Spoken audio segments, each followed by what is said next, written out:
Hey folks, Malforian here, and today we're catching up with a new series of forum posts that Paradox started on their forums called Tinto Talks. This is led by Johan from the Tinto studio that they set up relatively recently. This was set up to continue the development of EU4, do patches, do DLC for it, but I think at the back of everyone's mind we were all thinking, well, this is going to be the team that does EU5, and although these Tinto Talks posts are all about an unreleased game with no name given, it is going to be EU5. It is super obvious from the second one of these they did. I can't think it's going to be anything else. And in today's video, we're going to catch up to the third post, which came out yesterday. And then every week going forwards, until we get the official announcement, I imagine at PDXCon or something like that, I'm going to be covering each of these posts and we can talk about it on the channel and see what we think about what is potentially coming in the future. Because if it is EU5, I can't wait to get my hands on this. I used to play EU4 a lot. Back in the day when I used to stream on Twitch, I used to alternate Crusader Kings, EU4, and I used to really enjoy it. But I think like most players, the bloat of the game and all the features and having to have certain DLC for certain features and things like that really started to make me enjoy the game a little bit less. And I kind of fell off the wagon, as it were. And I've never really gone back. I know they've made a lot of improvements recently. I know the Tinto team has done a lot to improve the game, kind of like sand down the rough edges of some of the features and things like that. But I'm sure like many of you, I've just never really gone back to it. And at this point, I've been waiting for EU5 to come out. And that is what this series is going to be. As I said, I'm going to cover each of these posts and then obviously the announcement. And then I'll be covering the dev diaries very much like I do on Crusader Kings on the channel. And the perspective I'm going to bring to it is either a new player or if you're a returning player who hasn't played for a couple of years. I've not played since 2022, I think. Like I say, it's been quite a while.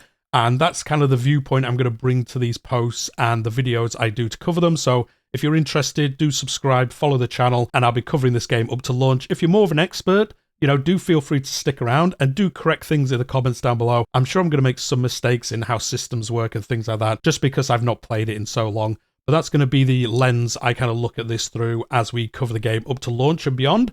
So anyway, as I said, we're going to cover all the Tinto Talks up to the third most recent one. In the first one, wasn't really much in there, just talking about the code name, which is Project Caesar. They just name all their unreleased games with a code name, and it's generally a ruler, so there's nothing else to look into that, unless it's a sneaky trick on us. But it is called Project Caesar, so if you see that name about, it is talking about this unreleased game. And then outside of that, they just talked about the three pillars that they're really bringing to the vision of this game, and that is believable world. They want you to be able to play the game and feel like you're in a world that makes sense. It is rich and realistic, while not making the game less accessible. Features should be believable and plausible, and avoid abstraction unless necessary. So from this, I believe they are going to obviously streamline some of the mechanics they brought in EU4 and kind of make it not easier to play. I don't think that's what they're talking about, but just more like accessible, make the UI make more sense, and things are less hidden behind certain menus and things like that. It is going to be interesting to see exactly how successful they are in that. The second one is setting immersion. Our players thrive on player imagination and what-if scenarios. I would say especially in EU4 and HOI4, you see a lot of what-if scenario kind of campaigns and things like that. Less so, I think, for Crusader Kings and earlier games, but for those two, definitely, I can see why they want to lean into this a little bit. We ensure both a high degree of faithfulness to the setting, which will give a special feeling to the game. And if you have played EU4, I would say it is so good at kind of showing you the history of that time period. I'm a big fan of history, and one of the things I enjoyed most about EU4 is playing a country, and it is cool learning a history of somewhere where maybe you don't know much about it. Maybe it's a new place on the map you've never really played before. And in a lot of these places, you would get events that told you things. The mission trees as well kind of told you a rough overview of maybe how that country kind of evolved during history. And then obviously there were alternate versions, but pretty much all the mission trees had a like historical line through them. And you could learn about a country kind of whilst playing the game, which I really enjoyed. And then they go on to say, we will strive to give this game the most in-depth feeling of flavor possible. So that's a big plus as well. The more flavor in the game, the more interesting it is and the more replayability. And speaking of replayability, there should be many ways to play different starts and reasons to replay them. Different mechanics in different parts of the world create a unique experience depending on where you choose to play. With a deep and complex game, there should be so many choices and paths that the player can feel they can always come back to get a new story with the same start. This is something I think they've always done quite well with EU4 again. You can kind of play the same nation and play them in different ways. It is good to see them kind of doubling down on that and saying, like, if you play as France, you don't always have to play how France historically happened. You can do these different ways. I imagine there's going to be mission trees again. It just feels like an EU4 system. So I would imagine that would come back, and hopefully they build on that. And again, I think Paradox are quite good at this, having a same start, but having different ways for it to play out. And it'd be interesting to see, again, how they do differentiate this from EU4, or do they just build on it with EU5? And then the second one of the Tinto Talks was all about maps. This covered how the map looks and how they want it to work in the game itself. So as you can see, this is the map for the game, or at least most of it. I imagine it does stretch further north and south. It's just kind of the screenshot of it as we can see it. And as you can see, it's got the sailing routes, it's got the uninhabitable land, it's got the usual land masses that you see. And again, this is very EU4 map, kind of updated for the present day. And then they go into here to say, in previous games, nudge, nudge, wink, wink, we have used the word province for the smallest piece of clay on the map. However, with the map design they're doing for this game, it doesn't really fit thematically, as the map is more granular, and what people associate with real-world provinces won't fit that. So they've changed the terminology, and they basically call it a location now instead of a province. So a little bit of a change there. We'll have to remember that when we're covering the future dev diaries. So that's what they're talking about for the smallest parcel of land you can click into. Now, provinces are still going to exist, but that is going to be this game's version of a duchy. If you play Crusader Kings 3, you can have a location, and then a province is a group of locations, and then a group of provinces is an area, and a group of areas is called a region, and a group of regions is called a subcontinent, and then a group of subcontinents is called a continent. And then they're going to give us an example with a map. They're going to talk about Paradox Interactive. Its main head office is in Stockholm, which would be the location. The province is Uppland, which is part of the Svealand area, which is in Scandinavia, which is in Western Europe, which is part of Europe, giving you that visualization of how the naming structure is going to work. I think it makes sense. It is going to take a little bit of time to remember. Location is basically their version of a barony, but it makes sense as we get into the game. As we cover the dev diaries, I think it's not going to be too difficult to remember that bit. And then now you may wonder, why did they go into such granularity on a map like this? It is entirely gameplay driven, from making a deep, engaging, playable peacetime possible to better controlling the pacing of the game, and also to allow more fun military campaigns. It just makes the map more granular, as they say. There's more options for them to do things than in EU4, where you basically have like duchies are the smallest size thing on the map. Making it a little bit more granular than that gives them just more opportunities to do stuff. So I like the change. They do say here they've tried to make the borders as historical as possible, obviously going back to when the game starts, which they don't talk about. And I've seen some talk that maybe it's like 1200s rather than 1400s. I think we'll have to wait till announcement to know for sure, but I think people have said the maps that they've shown off kind of show more of a 1200s vibe from the borders than a 1453 start that EU4 had. I believe that's right. Someone can correct me if I'm wrong. So it does look like the start date of the game might be a little bit earlier, but they can only do so much with borders. There weren't like super accurate maps like we have nowadays of exactly where borders were. So they're going to do as well as they can at that point. And then the other thing they showed off here is how sea lanes are going to work. In EU4, you can travel anywhere on the sea. There are certain trade routes that go in certain places, but the actual ocean itself, you could basically do whatever you wanted. But it does look like in this game, they're going to have these ocean currents. As you can see on the map, there's basically like these shipping lanes through the map. And then the wording they use here is there are going to be sea current locations. I imagine that's what they're talking about here, which connect coastal areas with each other and allow travel faster in one direction. So I imagine this is going to be used to show off how currents work, obviously in the real world. And as it says, in one direction, you will travel faster than the other direction, kind of going against the tide. I mean, obviously this far out, it's not really how it works, but if you think about it that way, you're coming either in with a tide, which is easier, or you're fighting against the tide, which makes it harder. It looks like these seaways, and basically I imagine the rough trade routes of the time are going to allow you to travel faster in one direction. I guess if you're sailing east to west, it might be faster, but if you're going west to east in other parts of the map, it's going to be a little bit faster to do it that way. I'm sure they're going to cover this in a lot more detail in the future, but I do like that. I do like bringing some more strategic gameplay to ships and how oceans are going to work. I think that's a really cool addition. The next type is Impassable Wasteland. We've had this in the game before, just areas of the map that are there, but you can't actually travel in them, and they're kind of like blocked off for nothing else to do.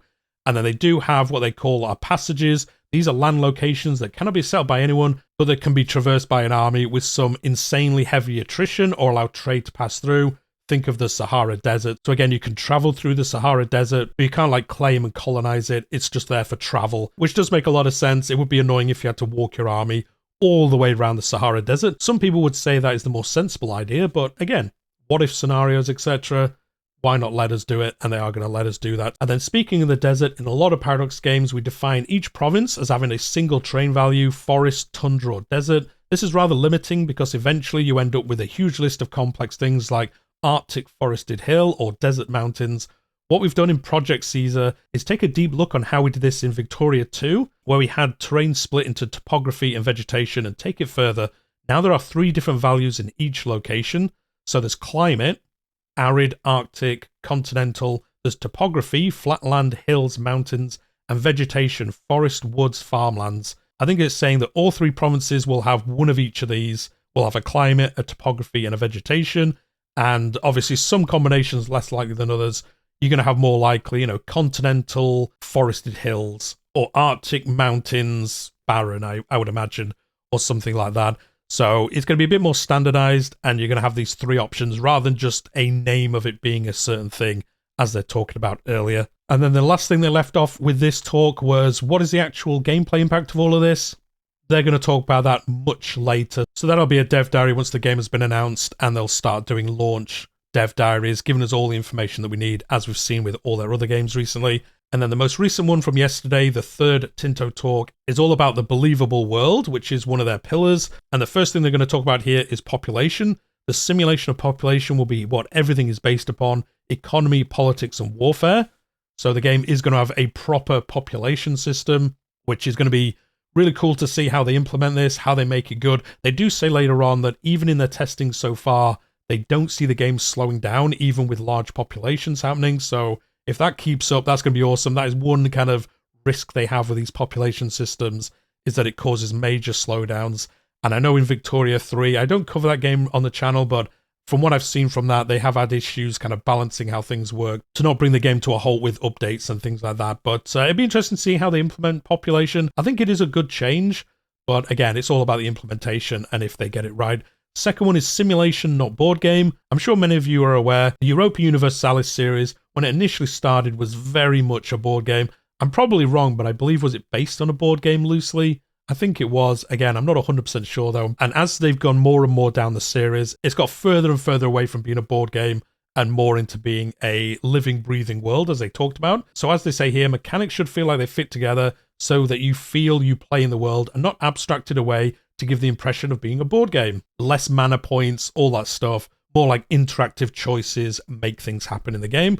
So what does that mean for Project Caesar? Well, here is the map of the cultures in the game in India and the Indian subcontinent, and you can see how it's set up in this time frame. I think this is the map where people said this looked like it was around 1200 rather than 1400. Someone can let us know in the comments down below, I'm sure. Every location on the map will have people, so the population side of things. Most locations have people already there from the start of the game. Today they're going to talk about how people are represented in the game and hint at a few things that will impact into the game. So obviously you are going to be able to colonize areas of the map, say in North America, etc.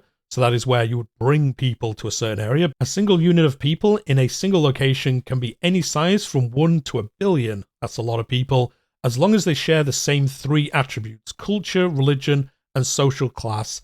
This unit of people we tend to refer to as a pop. Culture is Catalan, Swedish, etc. Religion is Catholic, Sunni, all the other ones, nothing new. Social class, in Project Caesar, there will be 5 different social classes: nobles, clergy, burghers, peasants, and slaves. The last one only represented where it is legal to have them. So this is new to Europa Universalis.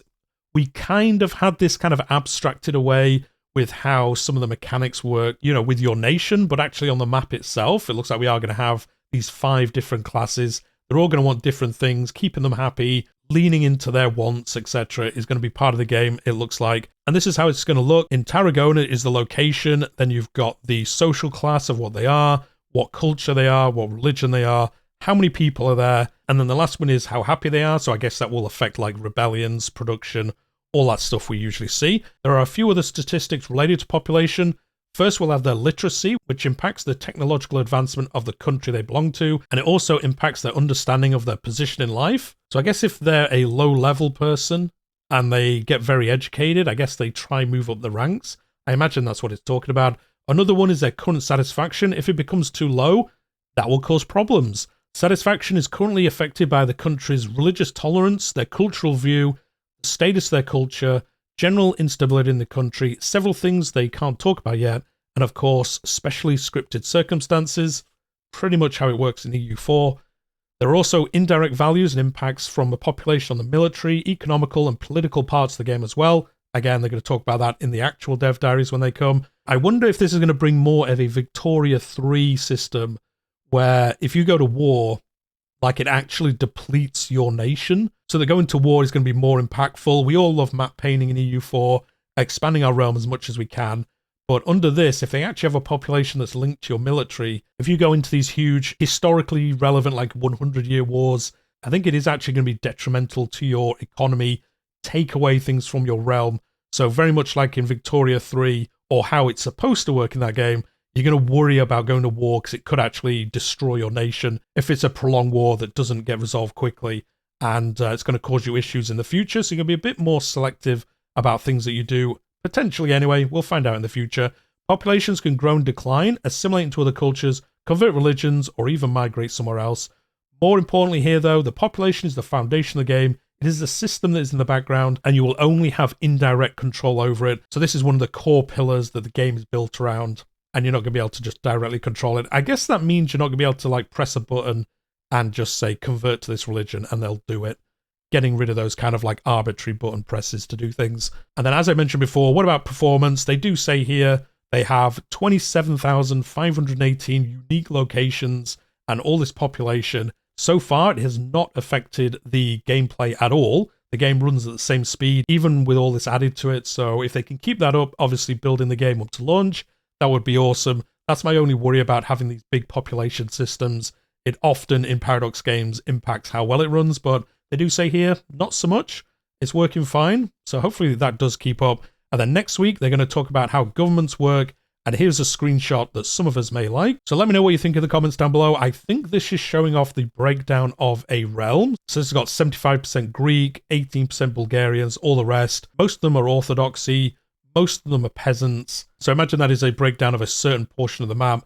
And then they're going to talk about, as it says, governments, maybe a rough outline of the government types, something like that. Again, these Tinto Talks aren't going to be a huge breakdown of anything. It's just a quick look, and we get a bit of information, the chance to give feedback on the forum. So these are going to be cool to follow. And that is it. That is us caught up to the latest one. And as I said, these are coming out every week, and I am going to do a really quick video each week covering this because, as I said before, I really loved playing EU4 until I didn't, and I've been looking forward to EU5 coming out, and it's kind of funny how they kind of sneakily semi-announced it, and then obviously on the build-up to announcement, we are going to get these little bits of information, and then we're going to get full dev diaries. So if you have enjoyed today's video, although I do usually cover Crusader Kings on the channel, I am for sure going to be covering these each week, and then playing the game at launch because I can't wait for this. So yeah, hit that like button if you've enjoyed it, subscribe if you are new here and you want to follow the development of this and Crusader Kings at the same time. As I said, for this game especially, I am going to be bringing my content through the lens of either a new player or a returning player from a couple of years ago, because that is kind of my situation. If you want an expert breakdown, there's plenty of channels out there that will be doing that for you. There's plenty of channels that really focus on Europa Universalis, and they'll be able to give you a much better breakdown on like super detail, but this is all about like giving you that first impression, hopefully helping you kind of get into the game when it launches, and then we can all enjoy EU5. But anyway, I've waffled on long enough for this first one, so I'll leave it there for today. Hit like, subscribe, all that good stuff, and I'll see you in the next one.